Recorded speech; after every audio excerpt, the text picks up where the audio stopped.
Hello students, it's Anuradha ma'am here. Welcome to my YouTube channel made concept easy. आज के video lecture में जो topic explain करने जा रही हूँ उसका नाम है एटीट्यूड चेंज।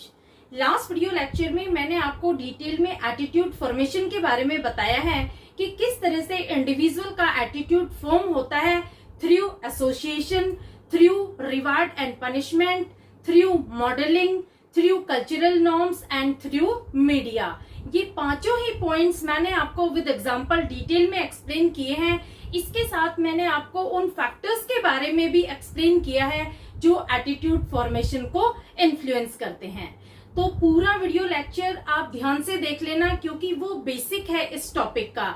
आज मैं आपको बताऊंगी कि जो एटीट्यूड हम फॉर्म करते हैं उसको किस तरह से मॉडिफाई करते हैं, किस तरह से चेंज कर सकते हैं।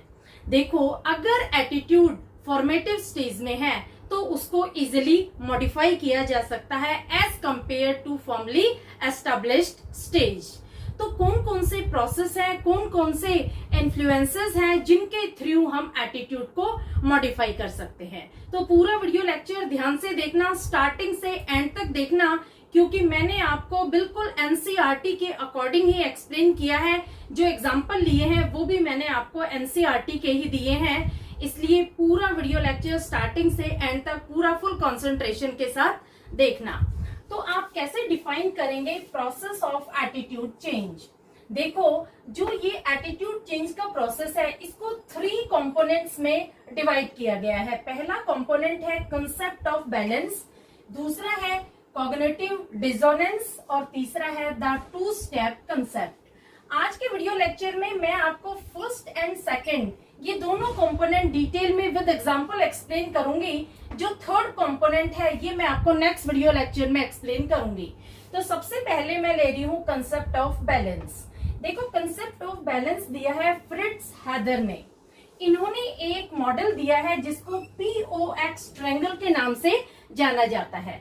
POX ट्रायंगल में क्या है, देखो, P का मतलब होता है पर्सन, यहाँ O को लिया है अनदर पर्सन और X क्या है, ये एक एटीट्यूड ऑब्जेक्ट है, इसको एक टॉपिक लिया गया है।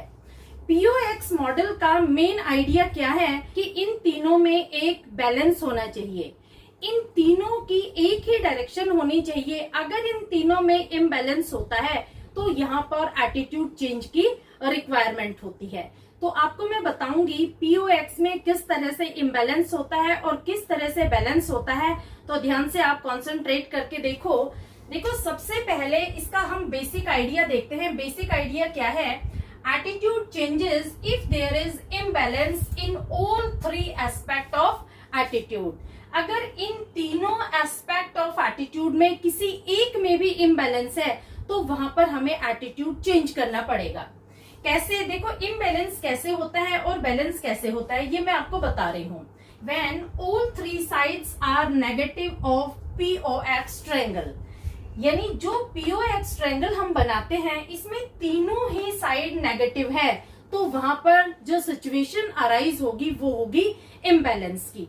और इस इम्बैलेंस सिचुएशन में हमें तीनों में से एक एटीट्यूड को चेंज करना होगा। दूसरी कंडीशन है when 2 sides are positive, 1 is negative। देखो, अगर 2 साइड POX ट्रायंगल की पॉजिटिव है और एक साइड नेगेटिव है तो वहां इम्बैलेंस होगा, उसे भी हमें चेंज करना होगा। अब देखो, बैलेंस की कौन सी स्टेज होती है, When all 3 sides are positive of POX triangle। जब तीनों ही साइड POX ट्रायंगल की पॉजिटिव होती है तो वहां पर बैलेंस होता है, वहां किसी तरह के एटीट्यूड चेंज की रिक्वायरमेंट नहीं होती। इसमें दूसरी कंडीशन है when 2 sides are negative, 1 is positive। 2 side negative हो और एक साइड पॉजिटिव हो तो वहां बैलेंस होता है। देखो, ये दोनों पॉइंट इम्बैलेंस के आपको याद होने चाहिए और दोनों पॉइंट बैलेंस के आपको याद होने चाहिए, तभी आप एटीट्यूड चेंज कर पाएंगे। अब मैं आपको एक एग्जांपल से एक्सप्लेन करती हूँ। ये एग्जांपल आपके एनसीईआरटी में गिवन है। देखो, हमने एक ट्रायंगल लिया है POX। P को हम कंसिडर कर रहे हैं एक पर्सन, यहाँ पर O को भी हम कंसिडर कर रहे हैं दूसरा पर्सन।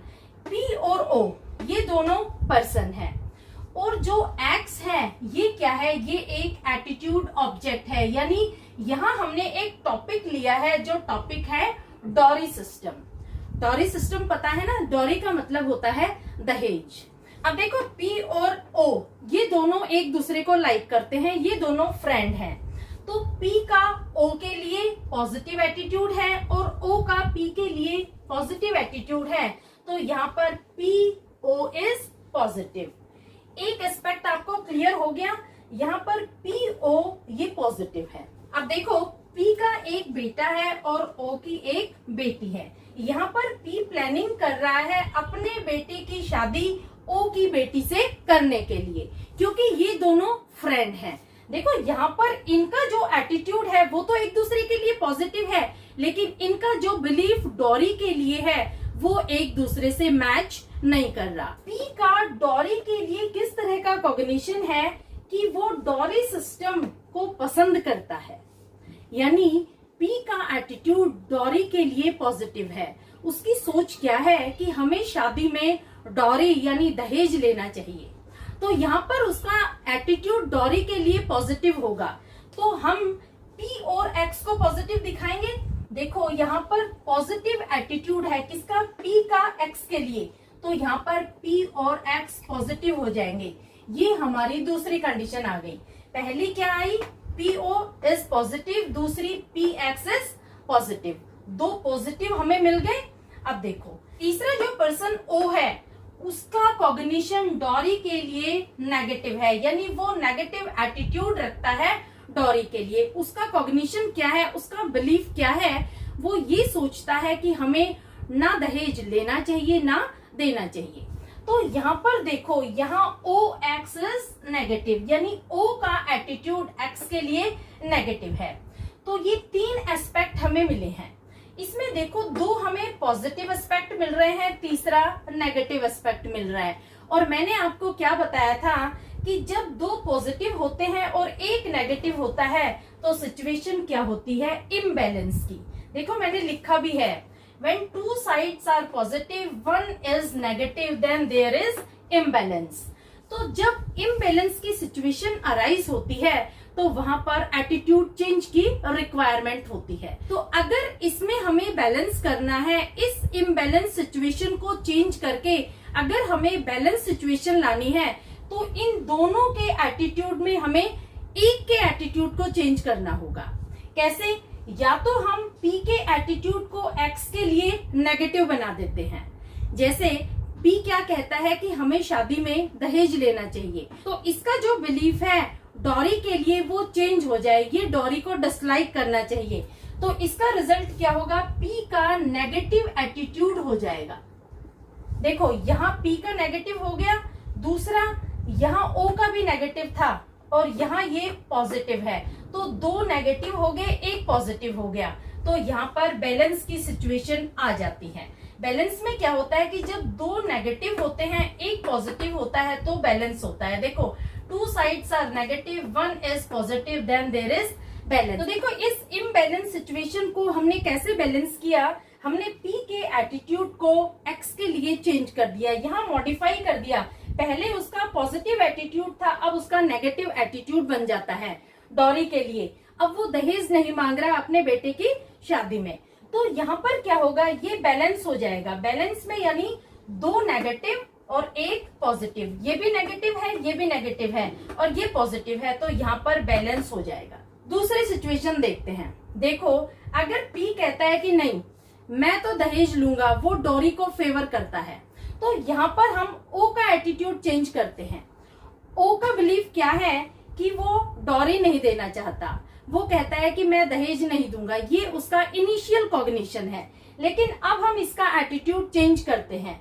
ये अगर कहता है कि हाँ ठीक है मैं दहेज दे दूंगा, ये फेवर कर रहा है यहाँ पर डॉरी को, तो देखो ये पॉजिटिव बन गया, यहाँ पर ये पॉजिटिव है और ये भी पॉजिटिव है, ये तीनों ही एस्पेक्ट पॉजिटिव हो गए, तो यहाँ पर बैलेंस बन जाता है। बैलेंस में क्या होता है, all three sides are positive.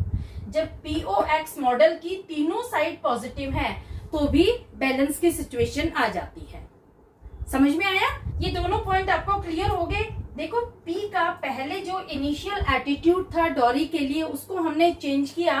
पहले इनिशियल क्या था, पॉजिटिव, वो डोरी को पसंद करता है, लेकिन हमने कहा कि नहीं, आप अपना एटीट्यूड चेंज करो, हमें डोरी नहीं लेनी चाहिए। तो यहाँ पर जब उसका चेंज्ड एटीट्यूड आता है तो दो नेगेटिव हो जाते हैं, ये भी नेगेटिव, ये भी नेगेटिव और ये पॉजिटिव। तो यहाँ फर्स्ट सिचुएशन बैलेंस की आ गई। दूसरा, अगर सपोज पी मना कर देता है कि नहीं मैं डोरी के फेवर में हूं, तो हमने सेकंड ओ के एटीट्यूड को चेंज किया है। ओ का पहले नेगेटिव एटीट्यूड था डोरी के लिए, अब हमने उसको पॉजिटिव बनाया है। तो देखो यहाँ ये भी पॉजिटिव हो गया था, ये भी पॉजिटिव और ये ऑलरेडी पॉजिटिव है क्योंकि ये दोनों एक दूसरे को लाइक करते हैं। तो यहाँ पर बैलेंस की सिचुएशन आ गई थी। तो देखो आपने देखा कि इन दोनों के एटीट्यूड में किस तरह से हमने चेंज करके उस सिचुएशन को एक बैलेंस सिचुएशन में कन्वर्ट किया है। अब देखो हम डॉली को कंसिडर नहीं कर रहे, हम इन दोनों की फ्रेंडशिप को कंसिडर करते हैं। सपोज पी और ओ ये दोनों एक दूसरे के एनिमी बन जाते हैं, यानी यहाँ पर पी का ओ के लिए नेगेटिव एटीट्यूड हो जाता है और ओ का पी के लिए, तो यहाँ पर ओ पी क्या हो जाएगा, नेगेटिव। तो देखो अब देखो सिचुएशन क्या होती है, यहाँ पर ओपी नेगेटिव है, दूसरा ओ एक्स नेगेटिव है और पी एक्स पॉजिटिव है। तो देखो दो नेगेटिव मिल गए हमें, एक तो ओपी नेगेटिव, दूसरा ओ एक्स नेगेटिव। तो मैंने आपको बताया था कि जब दो नेगेटिव और एक पॉजिटिव होता है तो बैलेंस होता है। देखो मैंने लिखा है when two sides are negative, one is positive, then there is balance। आप लोगों ने मैथ्स पढ़ा है, दो माइनस को जब हम मल्टीप्लाई करते हैं तो उसका आंसर होता है प्लस, माइनस इंटू माइनस यानी प्लस, तो ओवरऑल रिजल्ट क्या आएगा, प्लस। तो समझ में आ गया, तीनों ही पॉइंट को कंसीडर करके मैंने आपको ये कंसेप्ट क्लियर किया है POX मॉडल का कि किस तरह से हम एटीट्यूड चेंज करते हैं when there is situation of imbalance। अगर एटीट्यूड के तीनों कंपोनेंट में बैलेंस है तो हमें एटीट्यूड चेंज करने की रिक्वायरमेंट नहीं होती, लेकिन अगर तीनों में से किसी एक में भी इम्बैलेंस है तो हमें एटीट्यूड चेंज करने की रिक्वायरमेंट होती है। ये दोबारा से एक बार बता देती हूँ आपको, इम्बैलेंस और बैलेंस में। देखो इम्बैलेंस में क्या होता है कि तीनों ही साइड नेगेटिव होती हैं, और दूसरा इसमें क्या होता है कि दो साइड पॉजिटिव होती है, एक साइड नेगेटिव होती है। तो यहाँ पर जो एटीट्यूड होता है ये इम्बैलेंस कंसिडर किया जाता है। और बैलेंस एटीट्यूड कब होता है, जब तीनों ही साइड पॉजिटिव होती है या दो साइड नेगेटिव होती है और एक साइड पॉजिटिव होती है, तो भी हम एटीट्यूड को बैलेंस कंसिडर करते हैं। और बैलेंस एटीट्यूड को मॉडिफाई करने की कोई रिक्वायरमेंट नहीं होती। होपफुली आपको समझ में आ गया होगा POX ट्रायंगल। अगर फिर भी कोई प्रॉब्लम हो तो आप कमेंट करके कमेंट बॉक्स में पूछ लेना। अब मैं आपको सेकंड प्रोसेस बता रही हूँ, कॉग्निटिव डिसोनेंस। देखो कॉग्निटिव डिसोनेंस दिया है लियोन फस्टिंजर ने। इनका मेन फोकस रहा है कॉग्निटिव कंपोनेंट पर। इन्होंने क्या कहा कि जो हमारे बिलीफ होते हैं, जो हमारी थॉट होती है, जो हमारा कॉग्निशन होता है, वो हमारे बिहेवियर में रिफ्लेक्ट होना चाहिए। यानी हमारे बिहेवियर में और हमारे कॉग्निशन में एक मैच होना चाहिए। अगर मिसमैचिंग होती है तो वहां पर डिसोनेंस होता है, डिस्कम्फर्ट अराइज होता है। तो देखो इन्होंने क्या बेसिक आइडिया दिया है, इनका बेसिक आइडिया है cognitive component must be consonant. Consonant का मतलब क्या हुआ कि जो हमारे बिलीफ हैं वो हमारे बिहेवियर से मैच होने चाहिए, जो हमारी कॉग्निशन है वो हमारे बिहेवियर में रिफ्लेक्ट होनी चाहिए। यानी किसी तरह का कंफ्लिक्ट नहीं होना चाहिए हमारे माइंड में, हमारा एक एटीट्यूड दूसरे एटीट्यूड से मैच होना चाहिए। तो देखो इसको एग्जांपल से बता रही हूँ, दो कॉग्निशन है। पहली कॉग्निशन क्या है, paan masala causes mouth cancer, it is fatal. और दूसरी कॉग्निशन है आई ईट पान मसाला। यानी आप अपने फ्रेंड से बात कर रहे हैं, आप अपने फ्रेंड को एडवाइस कर रहे हैं कि देखो हमें पान मसाला नहीं खाना चाहिए, इससे माउथ कैंसर होता है, ये एक फैटल है। दूसरी तरफ आप कहते हैं कि मैं पान मसाला खाता हूँ। तो देखो यहाँ पर किसी तरह का आपको मैच लगा उसके बिहेवियर में और उसके कॉग्निशन में। यानी जो चीज उसके माइंड में है, जो उसके बिलीफ है, जो उसका कॉग्निशन है, वो उसके बिहेवियर से मैच नहीं कर रहा। तो जब इस तरह की सिचुएशन आती है तो उसे हम बोलते हैं डिसोनेंट कॉग्निशन, उसे हम बोलते हैं मेंटल डिस्कम्फर्ट। तो इस सिचुएशन में क्या होता है कि दो एटीट्यूड में से एक एटीट्यूड को हमें चेंज करना होता है। तो देखो, the idea has to be changed. यहाँ पर हम कौन सा आइडिया चेंज करेंगे? Cognition second. हम क्या करेंगे? आई विल स्टॉप ईटिंग पान मसाला। तो यहाँ पर चेंज होगा कॉग्निशन 2 का, क्योंकि देखो अगर हम चेंज करते हैं कॉग्निशन 2 में तो ये एक हेल्दी चेंज होगा, लॉजिकल चेंज होगा और sensible way of reducing dissonance होगा। क्योंकि अगर हम ये हैबिट छोड़ देते हैं, अगर हम डिसोनेंस को रिड्यूस करना चाहते हैं तो हमें पान मसाला का कंजम्पशन स्टॉप करना पड़ेगा, तभी हमारे बिहेवियर में मैचिंग होगी कॉग्निशन 1 से। देखो यहाँ आपने जो कॉग्निशन चेंज की है वो सेकंड कॉग्निशन चेंज की है। सेकंड कॉग्निशन में आपने क्या कहा? आई विल स्टॉप ईटिंग पान मसाला। इसको आप मैच कर रहे हैं फर्स्ट कॉग्निशन से, पान मसाला कॉजेज माउथ कैंसर। तो यहाँ पर एक मैचिंग हो जाती है, आपका जो कॉग्निशन है आपके बिहेवियर से मैच करता है, तो यहाँ पर आपका कांस्टेंट कॉग्निशन बन जाता है। जब आपका फर्स्ट कॉग्निशन सेकंड कॉग्निशन से मैच करता है तो आपको मेंटल कंफर्ट फील होता है, आपको कॉन्सोनेंस फील होता है, और इस सिचुएशन को हम कहते हैं कॉग्निटिव कंसिस्टेंसी। देखो कॉग्निटिव कंसिस्टेंसी में क्या होता है? Two attitude must be in the same direction. दोनों एटीट्यूड एक ही डायरेक्शन में होते हैं तो उसे हम डिफाइन करते हैं एज कॉग्निटिव कंसिस्टेंसी। तो समझ में आ गया आपको कॉग्निटिव डिसोनेंस क्या होता है? कॉग्निटिव डिसोनेंस में यही होता है कि जो आपकी कॉग्निशन 1 होती है वो सेकंड कॉग्निशन से मैच होनी चाहिए। अगर दोनों में मिसमैचिंग है तो वहां पर डिसोनेंट कॉग्निशन होगी, और डिसोनेंस को रिड्यूस करने के लिए दोनों में से एक एटीट्यूड को हमें चेंज करना होगा। जिस एटीट्यूड को हम चेंज कर रहे हैं वो जब दूसरे एटीट्यूड से मैच करेगा तो वहां पर मेंटल कंफर्ट फील होगा और कॉन्सोनेंस अराइज होगी। क्लियर? अब देखो एक एक्सपेरिमेंट और ले रही हूँ, आपके एनसीईआरटी में दिया है ये experiment, telling a lie for $20। देखो ये जो एक्सपेरिमेंट कंडक्ट किया गया था, ये एक्सपेरिमेंट बहुत बोरिंग एक्सपेरिमेंट था। इस एक्सपेरिमेंट में क्या था कि स्टूडेंट्स को 2 ग्रुप में डिवाइड कर दिया गया। हम मानते हैं पहला ग्रुप X है, दूसरा ग्रुप Y है। दोनों ही ग्रुप के स्टूडेंट्स को बोला गया कि जब आप एक्सपेरिमेंट कंप्लीट करके बाहर जाओ तो जो पार्टिसिपेंट्स बाहर वेट कर रहे हैं उनको आप ये बोलना कि एक्सपेरिमेंट वाज वेरी इंटरेस्टिंग। इसके लिए उन्होंने ग्रुप X के स्टूडेंट को $20 दिए और ग्रुप Y के स्टूडेंट को $1 दिया। देखो यहाँ पर जो 2 ग्रुप बनाए थे, यहाँ फर्स्ट ग्रुप को इन्होंने $20 दिए झूठ बोलने के लिए, और जो सेकंड ग्रुप था वहां पर $1 दिया झूठ बोलने के लिए। तो यहाँ पर जो ग्रुप X था इनको किसी तरह का डिसोनेंस अराइज नहीं हुआ। क्यों नहीं हुआ? क्योंकि इन्होंने जो झूठ बोला था उसके लिए उन्हें $20 मिल रहे थे। तो यहाँ पर इनका जो कॉग्निशन है इनके एटीट्यूड से मैच कर रहा है।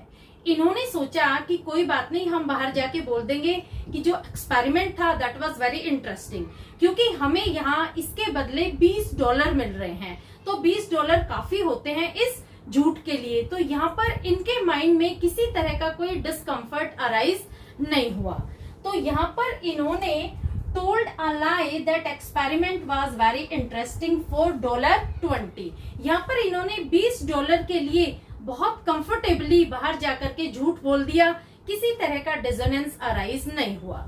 लेकिन जो ग्रुप Y था उन्हें डिसोनेंट कॉग्निशन हो रहा था इनिशियल स्टेज पर, यानी उनके माइंड में एक मेंटल डिस्कम्फर्ट चल रहा था, उनके माइंड में कन्फ्लिक्ट चल रहे थे कि देखो हमने सिर्फ $1 के लिए झूठ बोला कि ये जो एक्सपेरिमेंट था ये इंटरेस्टिंग था। तो यहाँ पर उन्हें डिसोनेंट कॉग्निशन हो रहा था, यानी उनकी जो थॉट थी, उनका जो कॉग्निशन था वो उनके बिहेवियर से मैच नहीं हो रहा था। तो उन्होंने इस डिसोनेंस को रिड्यूस करने के लिए क्या किया? अपने एटीट्यूड को चेंज कर लिया। कैसे उन्होंने चेंज किया? Experiment was interesting, I have not told a lie for $1। ये उनका चेंज्ड कॉग्निशन था, यानी उन्होंने अपने एटीट्यूड को इस तरह से चेंज किया कि देखो हमने जो बाहर जाके झूठ बोला है कि जो एक्सपेरिमेंट था वो इंटरेस्टिंग था, वो वास्तव में इंटरेस्टिंग ही था। उन्होंने अपने माइंड में इस तरह की थॉट डेवलप की, इस तरह का कॉग्निशन डेवलप किया, तो उनका डिस्कम्फर्ट दूर हो गया, उनके कॉन्फ्लिक्ट्स दूर हो गए। देखो, इनिशियल स्टेज पर जब उन्होंने बाहर जाके झूठ बोला कि हाँ जो एक्सपेरिमेंट था वो इंटरेस्टिंग था, तो उन्हें डिसोनेंट कॉग्निशन था, यानी मेंटल डिस्कम्फर्ट हो रहा था, उनके माइंड में कॉन्फ्लिक्ट चल रहा था। लेकिन बाद में जब उन्होंने अपना कॉग्निशन चेंज किया कि नहीं, जो एक्सपेरिमेंट था वो इंटरेस्टिंग था, वास्तव में ही इंटरेस्टिंग था, हमने $1 के लिए झूठ नहीं बोला, तो देखो यहाँ पर उनका एटीट्यूड चेंज हो गया। यहाँ पर फर्स्ट कॉग्निशन सेकंड कॉग्निशन से मैच कर गई, तो यहाँ पर जो उनका एटीट्यूड चेंज हुआ है, जो उनके बिहेवियर से एटीट्यूड मैच कर रहा है, तो यहाँ पर किसी तरह का कोई डिस्कम्फर्ट नहीं है। तो देखो, जब फर्स्ट कॉग्निशन से सेकंड कॉग्निशन मैच करता है तो उन्हें मेंटल कंफर्ट फील होता है, यानी उनके माइंड में जो पहले कॉन्फ्लिक्ट चल रहा था कि देखो हमने सिर्फ $1 के लिए झूठ बोला, अब उनके माइंड से वो कॉन्फ्लिक्ट खत्म हो जाता है कि नहीं, जो एक्सपेरिमेंट था वो इंटरेस्टिंग था। तो कॉग्निटिव डिसोनेंस में यही होता है कि हम फर्स्ट कॉग्निशन को सेकंड कॉग्निशन से मैच करते हैं, हमारा एटीट्यूड चेंज करके। अगर एक एटीट्यूड दूसरे एटीट्यूड से मैच नहीं करता तो हम एक कॉग्निशन को चेंज कर देते हैं और अपने माइंड में हम कंफर्ट फील करते हैं, हम कॉन्सोनेंट कॉग्निशन फील करते हैं। क्लियर? होपफुली आपको प्रोसेस ऑफ एटीट्यूड चेंज में concept of balance and cognitive dissonance clear हो गए होंगे। नेक्स्ट वीडियो लेक्चर में मैं लूंगी the 2-step concept and factors affecting attitude change. Please like it, subscribe it and share it to your friends. Okay, thank you.